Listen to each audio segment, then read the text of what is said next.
Eso era lo que yo quería, alguien que tuviera esa capacidad de poder hablar sin tanto miedo y sin tanto dolor y sin tanto drama. Porque si causó tanta conmoción en mí, no me quiero imaginar lo que habrá causado en Marcela.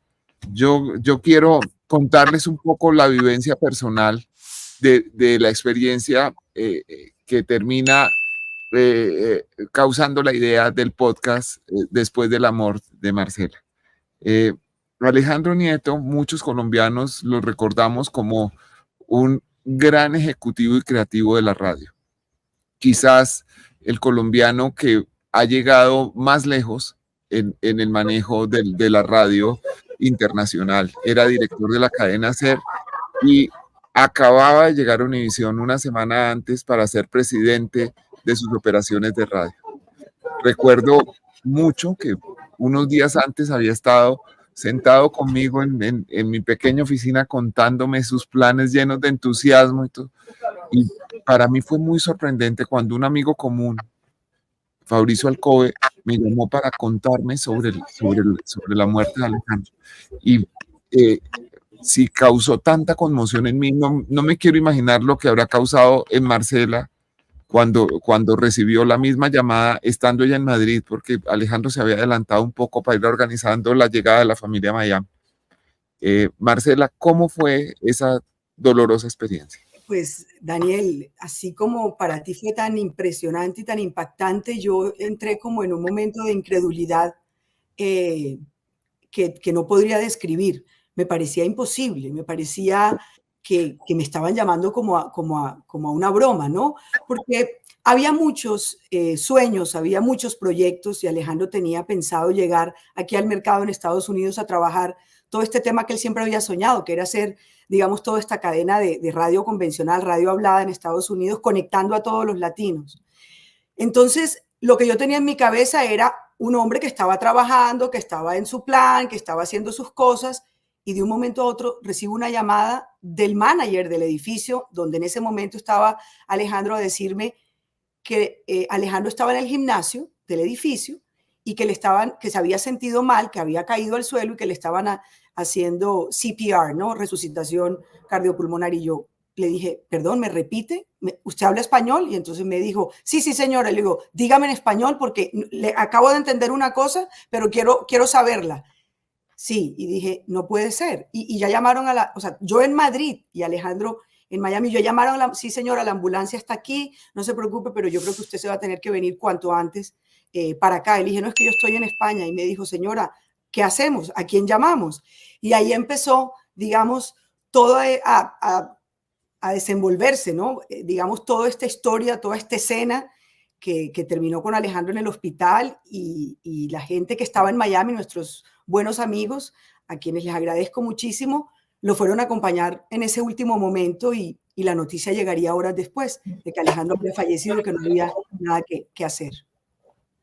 Marcela, un gusto, creo que se me cortó ahorita cuando nos estábamos saludando. Quería preguntarte cómo es qué tan sanador o doloroso o desgarrador o todas esas cosas resulta escribir sobre esto, ¿por qué tomaste esa decisión?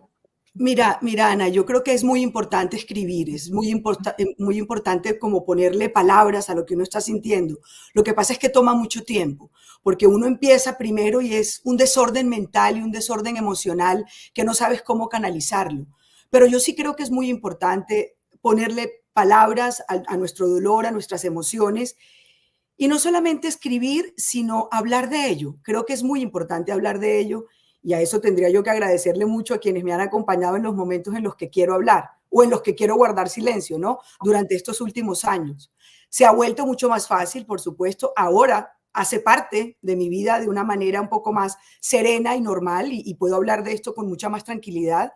Pero sí creo que es muy importante porque finalmente uno logra comprender y cuando uno comprende, acepta de una manera distinta y puede darle y transformar la emoción o el sentimiento de una forma un poquito más serena. Yo creo que eso es lo que uno quiere después de un evento como este que traumatiza tanto. Además, no solamente para mí, sino que yo también era la persona y la roca de mis hijas, ¿no? O de nuestras hijas Paulina y Florencia. Entonces había que tener muchas cosas como atadas y en pie, pues para que no se derrumbara lo que faltaba por derrumbarse. Daniel Samper Pizarro. Bueno, yo quiero comentar primero, sobre todo para la gente de mi edad, que el abuelo de esas dos niñas que acaba de mencionar Marcela era nada menos que Julio Nieto Bernal. Julio fue un famosísimo locutor, además un tipo de radio, un tipo muy agradable, con una voz extraordinaria, que entre otras proezas relataba las carreras de caballos. Cuando en Bogotá había hipódromo, relataba las cabezas de caballo, le tenían el apodo de Ojo de Águila, porque con unos prismáticos podía ver a 300 metros y no fallaba nunca en decir cuál era el caballo que iba adelante, cuál es el segundo, el tercero, y relataba todo eso en menos tiempo que los caballos hacían la carrera. De manera que fue muy famoso por esos relatos y por muchos otros. Tiene una voz fantástica y quiero reivindicar la figura del abuelo, de las niñas de Marcela, del suegro de Marcela, del padre Alejandro, que era Julio Nieto Bernal, fallecido hace cerca de 15 años. Yo a Marcela le quiero preguntar una cosa. El tema que ella ha abordado es un tema muy complicado. ¿Tú crees, Marcela, que todavía la muerte es un tabú? Es decir, a la gente no le gusta hablar de la muerte. Es difícil conseguir que vaya un invitado y diga qué sintió y qué siente o qué pudo haber sentido en un momento dado cuando tuvo un duelo. Sí, sí, Daniel, sigue siendo un tema el que la gente evita. La gente no quiere tocar porque cree que tocar el tema o hablar del tema es invocar la muerte. Y eso no tiene nada que ver, ¿no? Porque pues eso es una cosa que llega tarde o temprano y cuando menos la esperamos, como en mi caso.